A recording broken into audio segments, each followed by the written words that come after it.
Cet épisode de Pause Report vous est présenté par Arken, le spécialiste mondial de l'accastillage. Que vous soyez plaisancier ou régatier, vous connaissez forcément le nom d'Arken.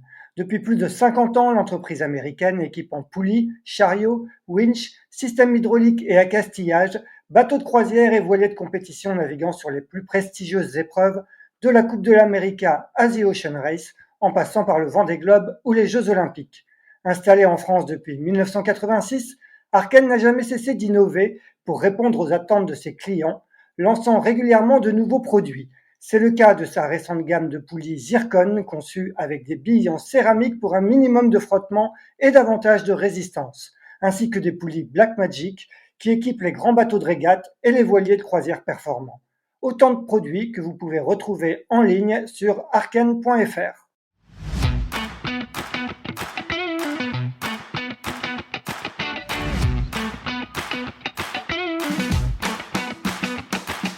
Bonjour, vous écoutez Pause Report, le podcast qui décrypte et analyse chaque semaine l'actualité de la voile de compétition.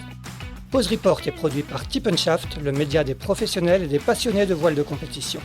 Tip & Shaft, ce sont 2 newsletters hebdomadaires en français et en anglais, des podcasts, des formations, un studio de production de contenu, une plateforme de vidéos à la demande Sailors, ainsi qu'un festival du film que vous pouvez retrouver sur tipandshaft.com. Je suis Axel Capron et je vous souhaite la bienvenue dans Pause Report. Bonjour à tous et bienvenue dans ce 163e épisode de Pause Report, le podcast hebdomadaire de Tip & Shaft qui explique, décortique, décrypte et analyse l'actualité de la voile de compétition sous toutes ses coutures en compagnie des meilleurs experts. Nous sommes le mardi 7 mai, il est 10h30 et nous allons revenir aujourd'hui sur l'actualité du jour, à savoir les arrivées depuis lundi soir des IMOCA sur The Transat CIC, avec un invité qui a suivi la course de près de chez lui à Marseille, lui qui a déjà une belle expérience de l'IMOCA en solitaire bien évidemment, mais aussi auprès de Jérémy Bayou et de Maxime Sorel. Il s'agit bien évidemment de Christopher Pratt, avec qui on va également parler d'Ocean 50. Salut Chris. Et salut Axel. Eh bien, Christopher, avant d'échanger sur cette Transat CIC qui aura tenu toutes ses promesses en IMOCA, je vais faire un rapide récapitulatif de cette 15e édition. Le départ a été donné le dimanche 30 avril pour la première fois de Lorient, avec d'entrée une prise de pouvoir de Charlie Dalin sur Massif Santé Prévoyance.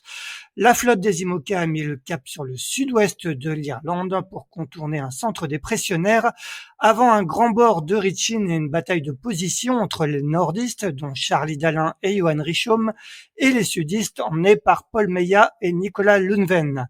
Après la traversée d'une dorsale anticyclonique qui n'a pas fait de grosses différences, les solitaires ont dû négocier un deuxième centre dépressionnaire au milieu de l'Atlantique, et c'est là que Johan Richomme a pris le dessus sur Charlie Dalin, qui a connu un départ à l'abatté. S'en est suivi un long bord de portant dans du vent fort qui a donné lieu à un gros retour de Boris Herrmann. L'approche de la ligne vers New York s'est faite ensuite dans des conditions plus faibles, et Johan Richomme a réussi à garder sa place de leader pour couper la ligne d'arrivée, située un peu plus de 100 000 au large de New York, en vainqueur lundi soir à 20h23, avec 2h20 d'avance sur Boris Herrmann et un peu moins de 6h sur Sam Davis, qui signe une très belle 3e place sur le podium. Sont ensuite arrivés dans la nuit Charlie Dalin, Maxime Sorel et mardi matin Yannick Bestaven et Justine Métro. Voilà pour ce petit récap de cette Transat CIC en IMOCA. Christopher, tu as bien évidemment suivi de près cette Transat en solitaire. Est-ce que, si on fait un peu la big picture comme on dit, est-ce que tu as aimé cette Transat en solitaire et est-ce qu'elle a été fidèle à ses réputations? Aimer suivre, oui, toujours. Après, c'est sûr que je préfère être sur l'eau que regarder les copains sur l'eau, mais c'était hyper intéressant de suivre ça, de voir comment ils ont les uns et les autres géré cette transat qui est quand même une transat difficile. On l'a dit et redit, une transat très très nord, fidèle à ce qu'on pouvait attendre. Finalement, ils s'en sont quand même bien sortis, si on peut dire, parce que même s'il y a eu un passage avec du vent très fort. Tu l'as souligné, ce grand bord de reaching en plein milieu de l'Atlantique avec du vent de nord, une mer vraiment très compliquée. Et donc, ça a été vraiment il y a eu 24 heures, 36 heures vraiment très très dures. Néanmoins, on n'a quasiment pas fait de prêt sur cette transat. Donc pour une transat nord, c'est quand même assez inédit. Ils ont réussi finalement à passer au-dessus des systèmes météo. Et donc voilà, donc on a quand même une transat qui a été finalement un peu plus facile que ce à quoi on aurait pu s'attendre. Alors facile, je mets des guillemets, hein, parce que naviguer en solitaire en IMOCA, déjà c'est compliqué. Et puis dans ces conditions de mer, de froid, de vent, encore plus. Ils ont échappé au vent dans le nez, et donc ça c'est quand même assez notable, et on s'y attendait pas forcément. Donc je pense qu'ils sont tous assez contents finalement de la manière dont la course s'est déroulée en termes de météo. Oui, on entend parler d'une très bonne répétition en vue du Vendée Globe, hein, comme tu l'as dit. Hein, il y a eu peu de prêts à part au tout début. Après, ça a été essentiellement le grand bord de Reaching et puis du portant. Finalement, le portant, c'est les conditions majoritaires qu'on rencontre, en tout cas dans les mers du Sud, sur un Vendée Globe. C'était un bon galop d'essai. Oui, un très bon galop d'essai, et puis on voit bien, voilà, on avait avec toi fait les pronostics, je crois il y a 15 jours dans la newsletter Tip and Shaft, et je pense que ce soit Yann, je me rappelle plus qui y avait d'autres dans les pronostiqueurs, mais bon voilà, on a quand même fait plutôt les bons. On voyait les bonnes personnes devant, donc je trouve qu'il y a pas trop de surprises sur les gros bras qui ont été devant. Et je trouve que ça c'était assez aussi ressemblant avec ce qu'on peut connaître sur un Vendée Globe, c'est-à-dire voilà, des bateaux qui vont vite dans certaines conditions, puis après c'est d'autres bateaux qui sont un peu plus à l'aise, et puis de la casse matérielle, hein, puisqu'on a quand même eu voilà, Nicolas Lunven qui casse son bout dehors, Paul Meillat, hein, dans les favoris, Paul Meillat qui est obligé de ralentir complètement, enfin de s'arrêter complètement quasiment avec un problème sur son foil, et puis certainement d'autres problèmes matériels qu'on n'a pas, dont on connaît pas encore la teneur, hein. Je pense notamment à Charlie Dalin. On a vu qu'il a vraiment ralenti sur la fin de course, sur la partie portant. Donc j'ai pas d'infos, mais moi j'ai l'impression qu'il avait vraiment un problème avec ses grandes voiles de portant, puisque dès qu'il y avait des vents un peu moins soutenus, ou du portant, il était vraiment en difficulté, et dès que le vent revenait au reaching, il était de nouveau à peu près dans ses targets. Donc voilà, je trouve que ça reflète un peu ce que peut être un Vendée Globe, c'est-à-dire c'est avant tout une course d'endurance, une course de gros bras, une course pendant laquelle il faut voilà, naviguer proprement, et en même temps préserver le bateau, et puis aussi avoir un peu de chance, hein, parce que voilà, je pense notamment à Paul qui avait fait vraiment une super course, qui était aux avant-postes, qui jouait potentiellement la victoire sur cette course, et qui surcasse de son foil se retrouve relégué à l'arrière, mais voilà, ça c'est vraiment la chance qu'il faut avoir pour pouvoir gagner ce type de course-là. Tout à fait, ouais. On va revenir un petit peu sur le début de la course. On va refaire un petit peu le match de cette Transat CIC qui commence donc par une montée vers l'Irlande et un premier abandon notable, celui de Jérémy Bayou sur un problème d'été de J2, si je me trompe pas. Tu connais bien Jérémy, hein, tu as navigué plusieurs saisons avec lui sur Charal, dans Tip and Shaft justement. La semaine dernière, Yann Eliès, quand on commentait un peu cette première semaine de Transat CIC, disait que Charal 2 était un très bon bateau, très léché, très performant, mais qu'ils avaient peut-être un peu négligé l'essentiel, c'est-à-dire la fiabilité. Quel est un peu ton avis sur la question? Est-ce que tu en sais un peu plus que nous sur l'avarie qu'a eu Jérémy? Non, j'en sais pas du tout plus. J'ai vu que j'ai l'impression que c'est une pièce mécanique plutôt en haut de l'été de J2. Donc l'été de J2, hein, pour les auditeurs, c'est vraiment l'été structurel. C'est celui qui tient le mât et qui est obligatoire. Donc déjà c'est déjà quand on casse cet été-là, et que le mât tombe pas, c'est déjà une très bonne chose. Donc je pense qu'ils sont, voilà, c'est déjà bien de pas avoir eu un problème de dématage à suivre avec la casse de cette pièce-là. Après, je pense pas qu'on puisse rapporter ça au fait de négliger une certaine forme de fiabilité ou de simplicité, hein. C'est une pièce mécanique qui a cassé. J'ai pas du tout les infos, donc je vais pas m'exprimer sur ce sujet, mais voilà, c'est des choses qui peuvent arriver.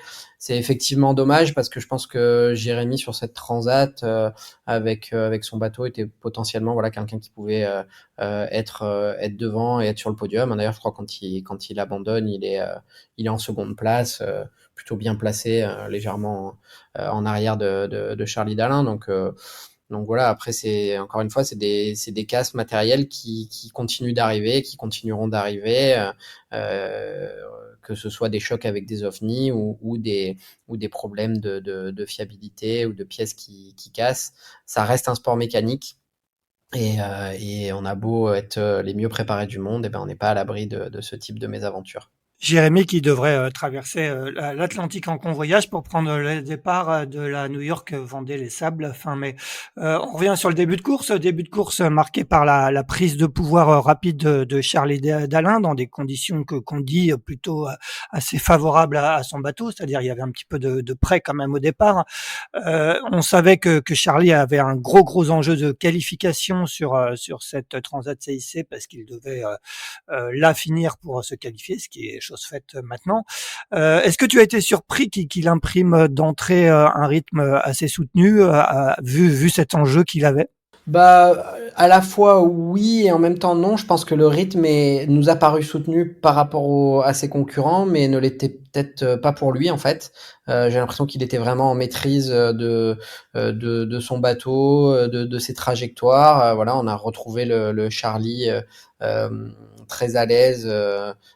Voilà, dans cet exercice d'IMOCA en solitaire, quand on aurait pu le voir sur les débuts de Route du Rhum ou d'autres courses de ce type-là. Donc c'est à la fois pas une surprise quant au niveau voilà de compétences auquel il navigue quand il est seul sur son IMOCA, et en même temps on peut être un peu surpris peut-être plutôt de l'écart avec les autres concurrents.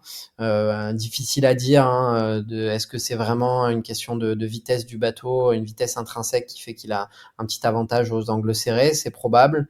Mais je pense qu'il y a aussi une manière de naviguer qui est vraiment voilà très très impressionnante, hein, quand Charlie il est dans son truc, qui déroule sa partition, c'est un métronome, et donc voilà, là il a déroulé jusqu'à on y reviendra un peu plus tard, hein, mais il a déroulé jusqu'à probablement ses petits problèmes techniques. Mais je pense il faut pas, il faut quand même garder en tête que on avait quand même pour tous une certaine appréhension au départ de cette course, une route nord, une route dangereuse avec des vagues, et donc je pense que sur tout le début de course, je pense à des gens comme Boris, comme Maxime, comme voilà qui ont vraiment eu cette ou même Sam et Nico Lundven un peu plus dans le sud, ils ont vraiment eu cette réflexion d'être sur un rythme plus Vendée Globe finalement, à préserver le bateau, à pas prendre de risques sur le matériel, et donc ils étaient peut-être un peu en retrait sur ces débuts de course, mais ça leur a plutôt réussi in fine. C'est vrai que Charlie nous a donné l'habitude de partir souvent devant. Il n'y a pas de mise en route chez Charlie. La mise en route, elle est vraiment très rapide. Et même Johan le confiait à l'arrivée que même lui avait eu peut-être un départ un petit peu diesel par rapport à Charlie. Oui, il a un départ un petit peu de diesel. Après, je pense qu'il y a les caractéristiques des bateaux qui jouent, hein. On voit bien que ce soit Thomas Ruyant ou Johan, c'est des carènes qui fonctionnent très bien dans la mer formée, qui fonctionnent très bien au portant, au reaching, mais peut-être un petit peu moins bien que le plan Verdier de Charlie sur les bords, ou que Charal sur les bords un peu serrés.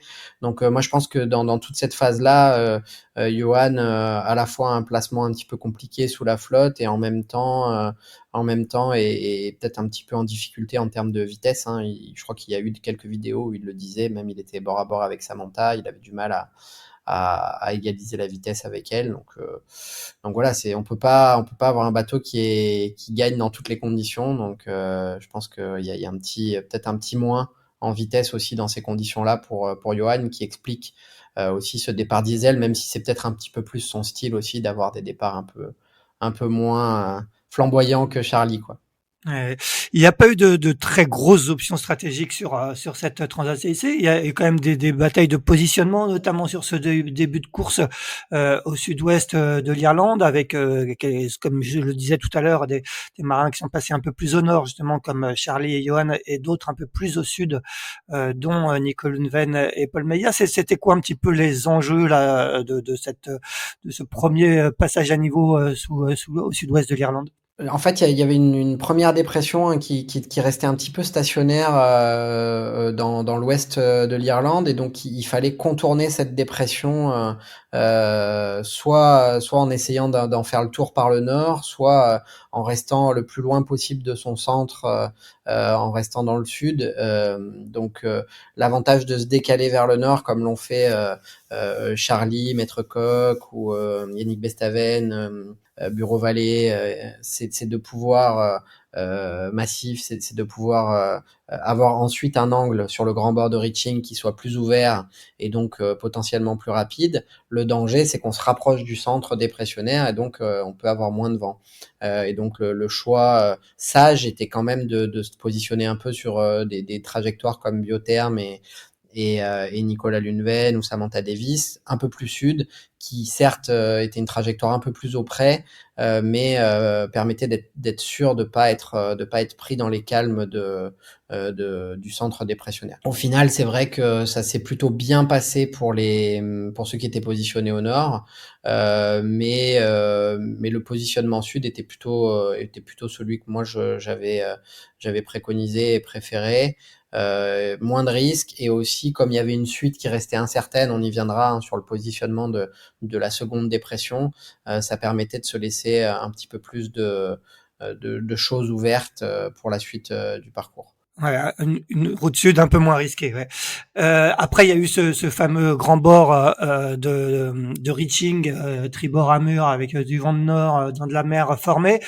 C'est un peu un véritable speed test à grande échelle pour ces bateaux. Est-ce que justement sur ce grand bord là, tu as noté des différences de performance, et quels sont ceux selon toi qui s'en sont le mieux tirés? Bah là, je pense que moi, on avait peut-être tous un petit peu sous-estimé l'état de la mer en fait. Je pense que tout le monde a retranscrit des états de mer vraiment dantesques, au-delà du vent qui était très fort.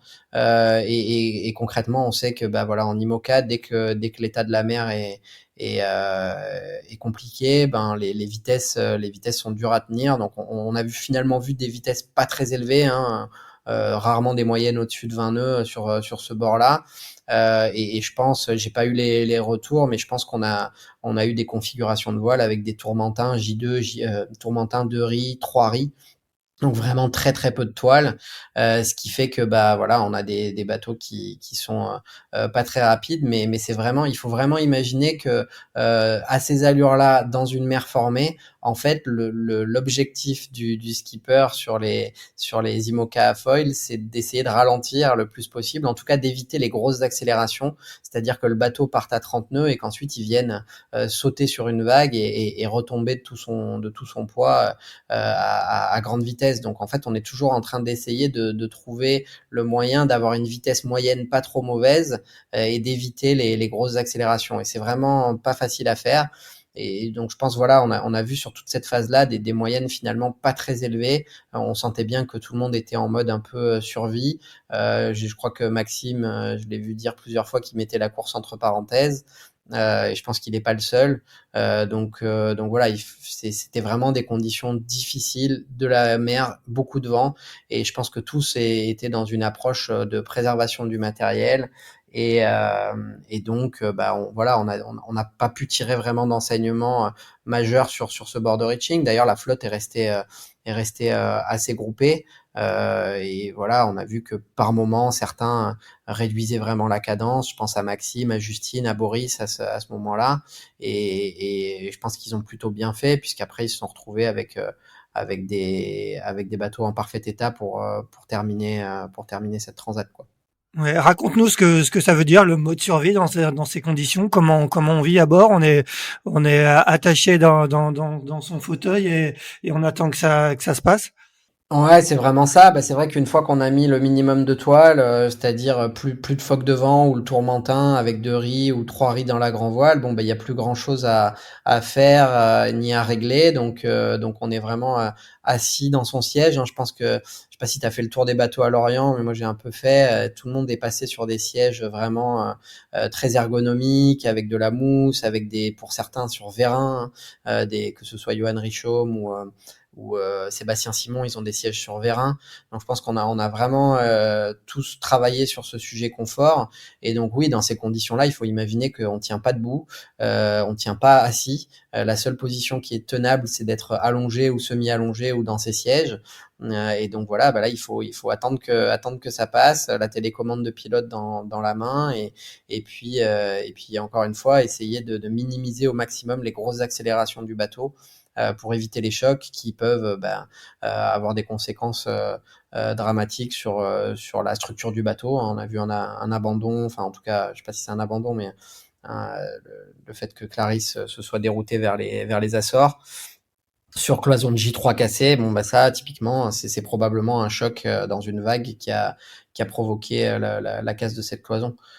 Donc voilà, les skippers ils sont vraiment concentrés là-dessus sur le fait de préserver les bateaux et d'éviter ce type d'accélération qui peuvent complètement détruire le bateau, quoi. Et là, dans ces conditions, c'est casque et protection.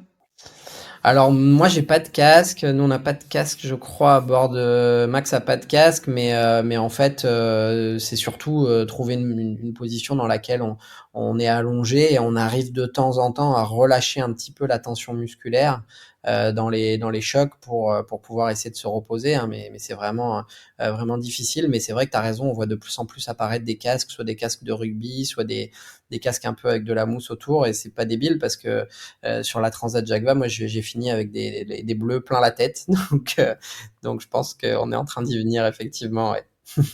Étape suivante sur cette traversée, il y avait une dorsale anticyclonique à traverser. On a l'impression qu'elle a pas fait trop de dégâts. Tout le monde s'en est à peu près sorti. Du moins ceux qui étaient devant sont sortis devant. Il n'y a pas eu de gros écarts qui sont faits sur cette dorsale. Quelle est ton analyse?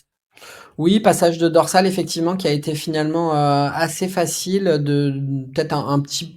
En fait, les nordistes avaient un peu plus de vent dans ce passage de dorsale, mais plus de chemin à parcourir, et les sudistes avaient un peu moins de vent, mais un peu moins de chemin à parcourir. Donc finalement, ça s'est assez bien tassé. Et puis c'est passé assez vite, hein. C'est la particularité un peu de ces transats nord aussi, c'est que les phénomènes sont assez rapprochés les uns les autres et s'enchaînent assez vite. Cette dorsale, elle a été finalement, elle est passée assez rapidement en 6-7 heures, hein, et en 6-7 heures, bah, il y a eu par contre beaucoup de manœuvres à faire puisque des vols de portant à mettre pour passer la dorsale, probablement les plus grandes Ginaker, hein, qu'on appelle MH0, et puis après très vite, hein, tu le disais, on arrive derrière cette dorsale au contournement de la deuxième grosse dépression de cette transatlantique, et où de nouveau ils ont eu là pour le coup des vents de sud-sud-est très très forts, et donc en quelques heures je pense qu'ils sont passés une fois de plus des plus grandes voiles du bateau aux plus petites voiles, avec à nouveau J3, 2 riz ou 3 riz dans la grande voile, quoi. Justement, quel était l'enjeu au moment de négocier cette deuxième dépression? Est-ce qu'il y avait quel positionnement idéal il fallait avoir pour la négocier? Bah, l'idée pour tout le monde, hein, c'était de passer au-dessus du centre dépressionnaire, et donc de rester finalement dans le nord de la dépression au portant, comme tu le disais. Euh, Tout en faisant ce qu'on appelle une aile de mouette, hein, c'est-à-dire se rapprocher au maximum du centre sans tomber dans l'endroit où il n'y a pas de vent, et profiter de la rotation du vent autour de la dépression, hein, donc du vent de sud-sud-est qui ensuite va tourner au nord, nord-est, puis au nord. Et donc l'idée, bah, c'est de prolonger le plus possible le bâbord à mur vers le centre de la dépression, et puis ensuite d'empanner pour se rediriger de nouveau vers l'ouest en tribord à mur avec le vent qui a tourné au nord. Donc ça a été voilà une trajectoire qui est là aussi, hein, tu dis peu d'options, tout le monde a vraiment fait des trajectoires très très proches à ce moment-là. Il y a des petits ajustements, mais finalement peu d'écart. Et je crois que on peut quand même noter ça, hein. Je sais pas si on a déjà eu aussi peu d'écart entre un groupe de 10-15 bateaux, hein, parce que je crois que je suis en train de regarder sur la carto, mais on est au 6e jour de course, et au sortir de cette dépression, ouais, on a une centaine de milles pour les 10 premiers bateaux, quoi. 100-150 000 avec beaucoup de densité, en tout cas, entre les 15 premiers bateaux, des groupes avec des bateaux qui se voyaient à vue, Bah voilà, c'est génial. Le niveau monte et la densité est de plus en plus importante. Ça navigue de mieux en mieux. Les trajectoires sont vraiment belles. C'est beau à voir, quoi. On va parler de Johan et de Charlie juste après. Dans cette jusqu'ici, on a eu une belle prestation de Paul Meillat et Nico Lundven, hein, qui étaient sur une option un petit peu plus au sud. Est-ce que, par exemple, si on prend le cas de Paul Meillat, quel est ton regard sur son début de course avant qu'il ait ses problèmes techniques? Ben, je pense que Paul, ça faisait finalement depuis la The Ocean Race qu'on l'avait pas vu beaucoup sur le circuit, puisqu'il abandonne très tôt la Transat Jacques Vabre, il fait pas le retour. Voilà, après, on sait qu'en solitaire, il maîtrise vraiment l'exercice, vainqueur de la Route du Rhum quand même. Et puis là, il a montré voilà toute sa maîtrise du solitaire avec un bateau qui est très proche de celui que je connais bien de Maxime, mais qui sont quand même des bateaux beaucoup plus durs à mener et à naviguer que des Malidia ou des Arkea Paprec. Non, non, gros engagement, je pense, de Paul et grosse maîtrise aussi. Hein, c'est du très très haut niveau et voilà, je suis effectivement un peu triste pour lui parce que je pense que le podium était largement à sa portée, voire peut-être mieux avec le ralentissement à la fin de Massif. Donc là, on est à peu près le mercredi 1er mai et il y a un tournant. Il y a Johan qui prend à ce moment-là le pouvoir et Charlie connaît un départ à la bâtée qui il a raconté ce matin. Je vais juste vous lire Ah ben ce voilà, qu'il a j'ai pas raconté l'info. parce que voilà, t'avais pas l'info. Alors il dit j'ai fait un départ à la bâtée par 45 nœuds de vent, le bateau complètement couché. Je pensais avoir tout cassé, je voyais déjà mes lattes de grand voile en 1000 morceaux. Ce sont les chariots de Alba qui ont arraché leur butée. J'ai navigué 24 heures avec la grand voile en cornette frite. J'ai réussi à bricoler et à refaire un chariot fonctionnel. J'ai également perdu un aérien et celui de remplacement avait des qualités de pilotage moindres. Et puis je prends un truc dans la quille. J'ai aussi constaté ce matin, donc il disait ça hier soir, qu'il manquait une partie de mon safran. Bref, ce fut une embrouille par jour à partir du 1er mai. Donc on comprend un petit peu mieux pourquoi Charlie, même si Johan a très bien navigué bien sûr, a perdu à ce moment-là pas mal de terrain. Oui, complètement. Après, c'est vrai que si on regarde la cartographie, hein, Johan était déjà vraiment en train de revenir dans des conditions portant fort. Et d'ailleurs, on voit aussi Boris qui traverse la flotte à ce moment-là. Donc là, il y a vraiment les qualités intrinsèques des bateaux et des carènes hein, qui jouent. Et je pense que dans ces conditions de vent portant fort avec de la mer, la carène de Malizia que je connais bien pour avoir navigué sur The Ocean Race et celle de Johan que je connais moins mais dont on a vu l'efficacité sur le retour à la base ou sur la Transat Jacques Vabre fait que vraiment ils sont très à l'aise dans ces conditions. Et puis bah, quant à Charlie, effectivement, on a vu que déjà il était un petit peu moins à l'aise que sur le début de course en vitesse. Et puis ensuite, il y a effectivement bah, voilà, ce départ à la bâtée où maintenant il nous explique un petit peu la liste des choses cassées à bord. Mais c'est vrai que en regardant moi, mais d'un œil voilà, d'un œil lointain, parce que j'ai pas fait de routage ou j'ai pas regardé intensément, mais j'ai eu l'impression qu'il était vraiment lent quand il y avait besoin de mettre des grandes voiles et des grandes voiles de portant.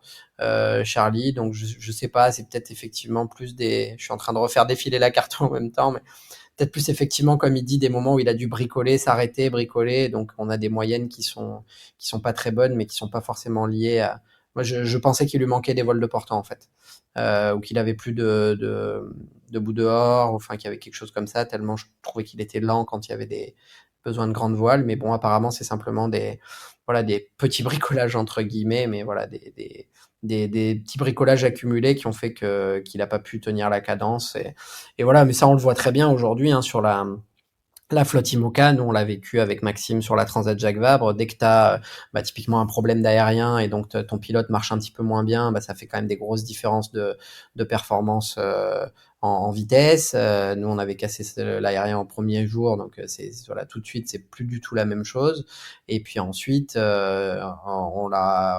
que tu perds une voile ou quelque chose qui fonctionne pas, typiquement, nous, on avait perdu notre quad, qui est vraiment la voile idéale pour les transatlantiques au portant. Bah, tout de suite, tu décroches du groupe des leaders parce que comme je disais, il y a maintenant un gros niveau, une telle densité qui fait que bah, si t'es pas à 100% bonhomme et bateau, bah, clairement tu recules dans le classement, quoi. Et tu te retrouves rapidement entre la 5e et la 10e place, voire plus loin, quoi. Donc il y a eu après ce gros bord de portant et comme tu le disais, Boris a traversé la flotte. On l'avait vu sur The Ocean Race, ce plan VPLP est particulièrement efficace dans la brise au portant, les conditions qu'ils ont à ce moment-là de la course.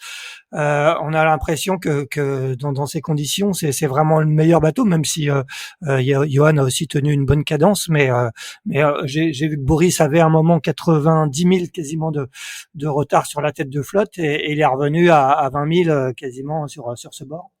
Ouais, bah, je pense que le bateau est vraiment incroyable, hein, dès qu'il y a de la mer, hein, pas que au portant, hein, mais dès qu'il y a de la mer, la carène joue vraiment son rôle. Et puis après, je pense que ce qui est intéressant de noter quand même, c'est que bah, presque, j'ai envie de dire, les trois bateaux qui finissent finalement aux 3 premières places sont des bateaux qui ont des carènes un peu plus rondes, un peu plus roquées, qui passent mieux dans la mer, et aussi des intérieurs, en tout cas je pense surtout à Johan et Malizia, des philosophies en tout cas qui ont privilégié le confort du skipper. Et ça, on voit que sur des durées, voilà, on est sur une semaine de course, donc c'est pas tant que ça. Mais on a vu sur les vidéos l'état de fatigue des skippers, et je pense que ça joue, c'est-à-dire que au bout de 7-8 jours, et ben ceux qui ont des bateaux confortables avec une super ergonomie, qui sont bien ancrés dans leur siège, avec des bateaux qui passent bien dans la mer, bah ils sont moins fatigués, hein. C'est quelque chose qui avait été vraiment hyper flagrant tu parlais de The Ocean Race, hein, l'étape du Grand Sud. Bah, on voyait bien que l'équipage de Malizia, ils étaient en pleine forme, ils avaient le sourire, ils avaient des bonnes mines, alors que tous les autres, ils étaient complètement ravagés, quoi. Et là, on retrouve un peu ça avec un Johan et un Boris qui finissent en pleine forme. Boris qui prend son apéro et qui filme les dauphins à quelques heures de l'arrivée. Et puis Johan, quand on le voit à sa vidéo d'arrivée, bon bah on a l'impression qu'il est parti, il est sorti faire une nave à la journée. Il est rasé de près, il a la pêche, il est. Donc voilà. Et je pense que ça, c'est évidemment dû à leur niveau de maîtrise, mais c'est aussi dû à la manière dont ils ont conçu leur bateau, la manière dont ils ont imaginé comment on allait naviguer en solitaire sur ces bateaux. Et ça paye. Et ça payera d'autant plus sur des courses comme le Vendée Globe, où là, il y a du temps, il y a de la longueur et il y a de la difficulté pendant 80 jours. Tu disais que tu avais navigué sur Malizia. C'est un bateau, je crois, où même Boris il peut se tenir debout à l'intérieur du cockpit. Pourtant, il est pas petit, Boris. C'est vraiment on a l'impression que, comme tu le disais, ça a été, il y a eu un gros accent en tirant les leçons du précédent Vendée Globe mis sur cette ergonomie qui est vraiment devenu un facteur de performance qui a pris de plus en plus d'importance. Ouais, il y a une ergonomie et puis il y a un aspect, il y a tout l'aspect ergonomique dont je viens de parler, hein, sur lequel tout le monde travaille, mais il y a un aspect aussi mental, moral, d'humeur, qui est que ce soit sur le bateau de Johan ou sur le bateau de Boris, on voit la mer. On voit la mer devant, derrière, à droite, à gauche, et c'est des cockpits qui sont lumineux et sur lesquels on voit la mer. Et donc, je pense que ça aussi, ça joue sur le moral. En tout cas, alors peut-être pas sur une course de 7 jours, mais ça jouera vraiment sur le moral sur une course de 80 jours. Donc, moi, je trouve que c'est vraiment quelque chose qui a été très bien pris en compte par ces deux skippers-là, et c'est pas anodin de les retrouver au bout d'une transat très difficile aux 2 premières places, quoi. Bon, Johan a quand même dû puiser dans ses retranchements et dans ses ressources pour tenir la dragée haute à Boris qui lui mettait la pression sur la fin de course, au point que il a raconté Johan ce matin en arrivant, il s'est dit je me suis écroulé, le vent venait de rentrer, le bateau s'est couché pendant une demi-heure, je ne me suis pas réveillé alors que les alarmes braillaient de partout. Je suis allé assez loin en termes d'énergie. Donc tu disais qu'il avait l'air pas très fatigué en arrivant, mais il s'est quand même endormi et qu'il n'a pas entendu ces alarmes pendant une demi-heure. C'est quand même la preuve que c'est vraiment des courses très engageantes physiquement et mentalement. Oui, complètement. Non, non, mais je renie pas du tout le niveau d'engagement que peut mettre Johan ou les autres d'ailleurs, hein. Mais je pense vraiment que ils peuvent peuvent mettre ce niveau d'engagement aussi parce que, encore une fois, l'ergonomie, le confort à bord et tout ce qu'ils ont mis en place pour naviguer dans les meilleures conditions font que ils ont encore de l'énergie à mettre au bout de 7-8 jours de course très difficile, quoi. Donc, je pense que ça, c'est quand même hyper intéressant. Et puis après, je sais pas si on allait y venir sûrement, mais on n'en a Oui, on pas va du tout parler de ça, parlé. Mais ouais. voilà, ouais, bon, c'est pas une surprise, hein, mais je trouve ça génial. Déjà parce que ben on parle quand même de plus en plus enfin c'est de plus en plus, on parle de mixité dans le sport, et je trouve, enfin j'aime bien rappeler que la voile et la course au large, c'est un des rares sports où les filles et les garçons partent à égalité sur la même ligne de départ. Il n'y a pas de distinction. On est un marin, qu'on soit une femme ou un homme, ça fait aucune différence. Et voilà, on a dans l'histoire de la course au large des très grands marins femmes comme Florence Artaud, Hélène MacArthur, Isabelle Autissier, et Samantha, elle est vraiment dans cette lignée-là. Elle a une énergie qui est géniale, qui est incroyable, et elle bosse super dur, et je trouve que voilà, c'est la voir sur le podium, c'est pas une surprise, mais c'est quand même super chouette de la voir là. Et quand je disais pas une surprise, bah, à la fois parce qu'elle travaille énormément et qu'elle se prépare très bien, et en même temps un bateau qui, encore une fois, est un bateau bah, voilà, où elle a travaillé ce sujet ergonomique, un bateau qui est bien né, une carène qu'on connaît bien puis qui est très semblable à celle de Bureau Vallée, mais voilà, qu'elle a su optimiser, mettre à sa main, et ouais, grosse perf, ouais, génial, quoi. Avec une nouvelle paire de foils qu'elle a installée là en ce début de saison, qui a l'air aussi bien efficace. Oui, complètement. Une nouvelle paire de foils, hein, pour Boris aussi, hein, c'est une nouvelle paire de foils. Mais je pense que sans dénigrer la partie de l'impact des foils sur la vitesse, je pense que là, les trois bateaux qui sont devant, c'est quand même des carènes qui, encore une fois, sont des carènes un peu plus tolérantes, qui passent bien dans la mer. Et c'est pas un hasard. Alors peut-être que le discours aurait été différent avec un Paul Meillat qui aurait réussi à s'intercaler, mais je pense que voilà, c'est quand même pas un hasard de retrouver ces carènes-là. Et puis c'est pas un hasard du tout de voir Sam aux avant-postes, hein. On est tout à fait, si on regarde finalement dans un classement qui est très proche que de celui de la Transat Jacques Vabre, hein, puisque on retrouve Boris, on retrouve Johan, on retrouve Sam, on retrouve Maxime, on retrouve Justine un tout petit peu plus loin derrière. Mais si on enlève finalement Charal qui a abandonné, et puis les deux TRR Racing, ben voilà, on est de nouveau dans ce groupe de, on va dire 7, 8, 9 bateaux qui sont bah, très bien préparés, bien structurés. Il n'y a pas de hasard, quoi. Ouais, pour continuer sur la performance de Sam Davis, donc qui termine troisième à moins de 6 heures de Johan Richomme. Quand on regarde ses trajectoires, on a l'impression que c'est toujours très propre. Il n'y a pas beaucoup d'erreurs. C'est assez on a l'impression que c'est assez fluide quand on regarde d'extérieur. Moi, je suis pas aussi connaisseur que toi. Quel est toi ton regard un peu sur ces trajectoires? Non, clairement, c'est quelqu'un qui maîtrise vraiment ce sujet-là du le météo. C'est qu'elle maîtrise aussi l'exercice du solitaire. Je pense qu'elle a eu un passage un peu difficile sur le Vendée Globe précédent, hein, où je pense qu'elle était pas très à l'aise avec ce bateau, l'ancien maître coq. Et là, je crois elle retrouve vraiment bah, tout son plaisir habituel qu'elle a en mer, qu'elle a sur l'eau, hein. Je pense que c'est ça moi, c'est ça qui me marque à chaque fois. La banane qu'elle a dans toutes ses vidéos, alors que c'est tellement dur de naviguer sur ces bateaux. Moi, je trouve ça génial. Donc, je pense elle s'est vraiment retrouvée depuis cette Transat Jacques Vabre aussi avec Jack. Et là, je trouve qu'elle est, voilà, on sent qu'elle est bien, elle est bien avec son bateau, elle est bien dans son élément. Et effectivement, oui, sur les trajectoires, elle a toujours été très bonne, très studieuse, ainsi aussi sur sa météo, et ça fonctionne bien. Il y a pas d'erreur, hein. Je pense que les petites erreurs qu'elle peut faire parfois, c'est plus sur des setups, des réglages, des choses comme ça, mais là, c'est quelque chose qu'elle semble avoir vraiment bien prise en main aujourd'hui, et je crois qu'elle a les manettes de ce nouveau bateau, quoi. Un mot sur la victoire de Johan Richomme, deuxième de la dernière Transat Jacques Vabre, vainqueur de retour à la base, vainqueur de The Transat CIC. Est-ce que quelque part ça devient pas lui le favori du prochain Vendée Globe?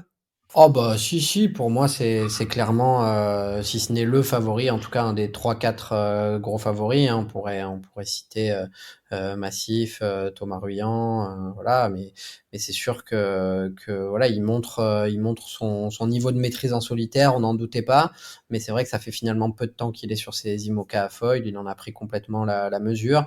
Un bateau qui est très bien né, une équipe technique qui a super bien bossé, hein, zéro problème technique majeur, même si je crois qu'ils avaient eu un peu des problèmes de structure sur la Jacques Vabre, mais voilà, enfin pour l'instant c'est du sans faute et à la fois de la part de son équipe et de la sienne, donc c'est assez impressionnant, mais pas non plus complètement étonnant, tant le bonhomme est talentueux, structuré, travailleur, bien entouré, donc il y a pas de, voilà, encore une fois, il y a pas de lézard, ils ont les moyens aussi de faire les choses bien et ils les font très bien. Donc, ouais, rien à dire. Et forcément, il sera certainement un grandissime favori sur le départ du Vendée Globe. Après, on en a vu plein des grandissimes favoris qui gagnaient pas ou Bien qui, sûr, euh, ouais.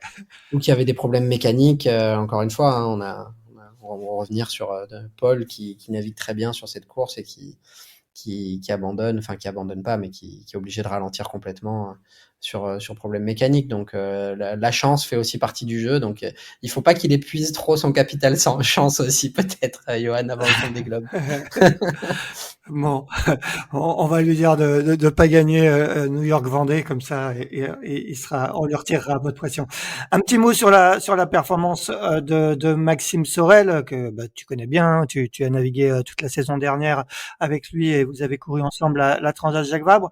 5e place, c'est plutôt un très bon résultat. On a l'impression que lui aussi, comme d'ailleurs Yannick Bestaven qui prend la 6e place sur un mètre coq 5, on a l'impression qu'ils montent tous les deux un petit peu en régime. Comment tu vois ça? Oui, bah moi je trouve que c'est pas une surprise en fait parce que ben si on regarde les résultats depuis la mise à l'eau de ce bateau-là, il fait cinquième sur la route du Rhum. On fait quatrième sur la Fastnet Race. On fait huitième sur la Transat Jacques Vabre, mais encore une fois finalement c'est quasiment pareil que cinquième ici puisqu'on enlève Charal qui abandonne et les deux Sam et Thomas Ruyant. Donc on revient à une huitième place. Donc il a vraiment sa place dans le peloton des leaders, quoi, qui joue pour, on va dire, du podium jusqu'à la 8e, 9e place. Avec Justine, avec Maître Coq, avec Apicil, avec Boris, avec Samantha. Voilà, on est vraiment dans ce groupe qui, pour moi, est peut-être pas là pour a peut-être pas toutes les armes pour gagner une grande course ou un Vendée Globe, mais peut jouer selon les aléas de la course un podium ou en tout cas une place dans les 5 premiers. Donc pas une surprise. Et puis c'est quelqu'un qui est très dur au mal, hein. On a vu, voilà, c'était aussi notre stratégie de course, parce que j'ai un petit peu travaillé avec lui en amont de la course, qui était de dire, voilà, on essaye de démarrer tranquillement, de pas faire de bêtises, de pas casser le matériel et de rester présent jusqu'au bout de la course. Et ça lui a réussi, avec un petit peu de réussite, puisqu'il casse son foil à quelques heures de l'arrivée. C'est pas trop dommageable, mais il faut toujours un peu de réussite, mais non, pas une surprise parce qu'il est très solide sur ce type d'exercice. C'est quelqu'un qui est physiquement est très très fort aussi, qui apprend très vite, qui a progressé hyper vite sur la manière de gérer ces bateaux-là. Et voilà, je pense qu'il sera sur le Vendée Globe au même endroit pour jouer peut-être entre 3 et 7, 8 selon l'histoire de la course, quoi, et des abandons. Pour finir sur la classe IMOCA, sur cette Transat CIC, il y a aussi un match des bateaux à dérive, comme on l'appelle, hein. C'est un classement complètement officieux. Il y a un marin qui a fait une très très belle Transat et qui devrait remporter ce match sur les bateaux à dérive. C'est Tanguy Le Turquet, là, qui est à l'heure où on se parle, qui est 12e à 140 000 de la ligne d'arrivée. Sur un bateau que tu connais bien, puisque tu en as été le skipper, si je me trompe pas, l'ancien DCNS, comment tu vois un peu la perf de Tanguy qui est devant même certains foilers? Oui, bah Tanguy, je pense que il a bien pris la mesure de ce bateau-là. C'est vraiment un super bateau que j'adore, avec lequel effectivement j'ai participé à ma première route du Rhum sous les couleurs de DCNS 1000 à l'époque. Et donc non, c'est un bateau que j'aime beaucoup et qui est un bateau vraiment sain en solitaire. Il faut, je crois, Damien Seguin fait, il me semble, 10e du Vendée Globe, ou peut-être même un peu mieux, 8e, non, 8e, 7e du Vendée Globe avec ce bateau-là, hein. Donc non, un très très bon bateau dans le gros temps, un plan finaux, hein, Finocon qui fonctionne très bien, et Tanguy qui est un bon figariste et qui déroule bien sa partition. Donc pas de surprise. Je crois que voilà, le match c'était souvent avec Benjamin, qui est dans ce type de niveau-là aussi de navigation, mais qu'il a eu quelques soucis. Mais effectivement, performance à souligner, puisqu'il y a des foilers qui sont derrière. Donc après, souvent sur des problèmes mécaniques, mais peut-être la petite surprise, je suis en train de regarder la carte en même temps, c'est Prismian. Je sais pas s'il a eu des problèmes ou pas, j'ai pas trop suivi sa course, mais Oui, je crois, il a eu des problèmes techniques, ouais, je crois, ouais. Tu parlais de Benjamin, juste bon, Benjamin Ferré pour rappeler qui a fait un très bon début de course effectivement sur les bateaux à dérive avant d'être contraint à abandonner. Un petit mot pour finir sur cette Transat CIC, il y a aussi une belle régate en classe 40. Peut-être que tu regardé un petit peu moins de près les classes 40, mais il y a un super match à trois avec notamment des petites batailles d'options là ces derniers jours. Un coup, c'est Ambrogio Beccaria qui avait réussi à creuser un petit écart. Yann Lipinski hier a tenté une belle petite option au nord et il a rattrapé tout ce retard. Et maintenant, ils sont à 550 000 à l'heure où on se parle de l'arrivée, avec en embuscade aussi Fabien Delahaye, même Nicolas Destet derrière. Il y a aussi du beau match sur cette classe 40, même s'il y a que 8 bateaux sur 13 sur l'eau en ce moment. oui, complètement, du beau match. Et puis là aussi, je suis assez content de mes pronostics dans Tip and Shaft Newsletter, puisque j'avais ce trio-là, hein, Yann, Fabien et Ambrogio. Voilà, c'est clairement une grosse maîtrise aussi en solitaire, et des bateaux qui fonctionnent très bien. Donc, je pense que ça va être indécis jusqu'au bout. J'ai l'impression que Fabien a un petit peu de retard maintenant. Ça va peut-être être dur de venir recoller avec 60 000, mais bon, rien n'est terminé. Il peut y avoir une phase de transition à la fin, comme souvent. Mais c'est vrai que voilà, pas trop de surprises non plus sur cette transat en classe 40, avec les favoris qui sont devant et ceux qui ont l'habitude du solitaire. Et puis donc, voilà, je suis pas étonné d'avoir ces trois-là devant. Christopher, on va maintenant parler de ton actualité à toi. Tu navigues désormais en Ocean 50. Quand tu regardes finalement les Ocean 50 qui ne participaient pas à cette Transat CIC, je crois qu'ils n'avaient pas forcément très envie d'une manière générale. Quand tu regardes finalement le scénario météo de cette course, est-ce que tu te dis, oh bah finalement les Transat CIC elles auraient pu convenir à ces trimarans de 50 pieds? Ouais, c'est toujours difficile à dire avant. Je pense que l'exercice du solitaire en multicoque, c'est très particulier. C'est quelque chose dont finalement on s'est un peu déshabitué ces dernières années, puisque c'était dans les années 2000 beaucoup plus courant. Donc je pense que ça demande beaucoup de pratique.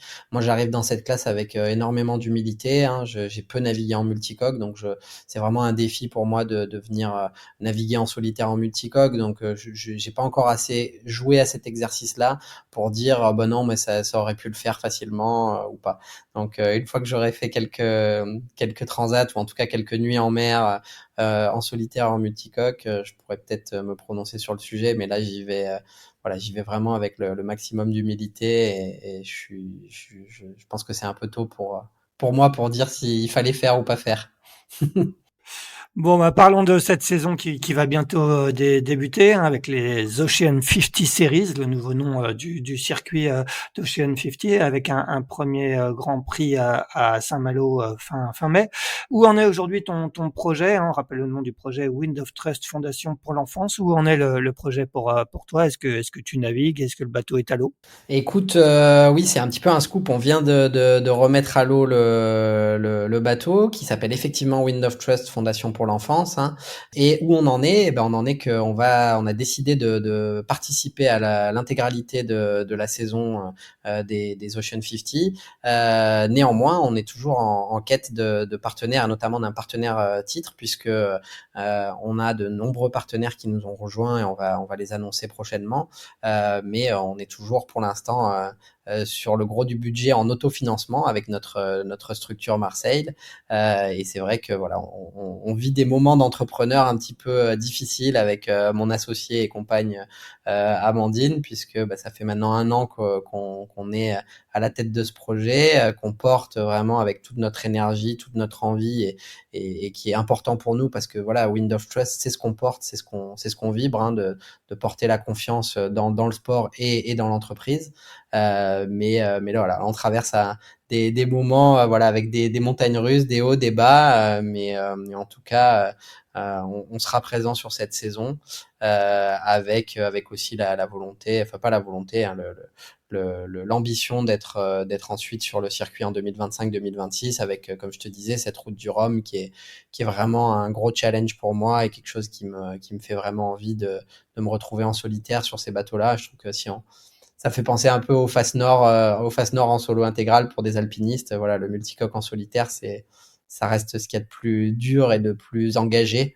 Et donc, j'arrivais à un moment aussi où j'avais envie d'avoir ce nouveau challenge. Donc, très motivé, très engagé sur ce projet-là, qui nous prend beaucoup de temps pour l'instant, plus au bureau que sur l'eau. Mais voilà, on a remis le bateau à l'eau. On sera demain en mer pour l'arrivée de la flamme olympique à Marseille, et puis ça va lancer une belle saison 2024. Bon, on va essayer de donner envie aux éventuels partenaires qui voudraient rejoindre le projet de Christopher Pratt, en rappelant que donc le circuit Ocean 50 Series comprendra 3 grands prix, ou je sais pas comment vous les appelez, un à Saint-Malo en mai, un à La Baule en juin, et le dernier, si je ne me trompe pas, c'est à Sainte-Maxime, pas très loin de chez toi, au mois d'octobre. Et entre les deux, il y aura 2 nouvelles courses. La Route des Terre-Neuvas qui s'élancera en août, de Saint-Pierre-et-Miquelon à destination de Saint-Quay-Portrieux, excusez-moi, de la baie de Saint-Brieuc.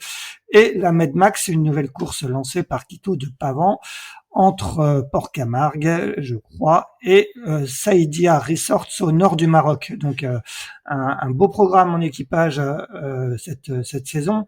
Quel est un peu ton regard, toi, sur ce circuit? On rappelle en plus que cette année est assez exceptionnelle. Les 10 Ocean 50 existants sont quasiment tous sur l'eau. Je crois qu'il y a juste celui pour l'instant d'Éric Defer. Non, je crois qu'il y a Éric Defer qu'on a. Oui, Non, c'est ça. non, oui, t'as raison. Tous les bateaux seront présents sur les différents actes et sur les transats, enfin sauf mes aventures de dernière minute, évidemment. Voilà, donc un beau plateau et des belles courses. Quel est un peu ton regard, toi, sur ce calendrier cette année, avec notamment 2 nouvelles courses, et notamment en Méditerranée, une Méditerranée qui, on le sait, est chère. Oui, moi je suis vraiment ravi de ce programme-là, avec des actes, donc Ocean 50 Series où on va naviguer en équipage et puis sur des formats run, donc vraiment quelque chose de très dynamique au bord des côtes.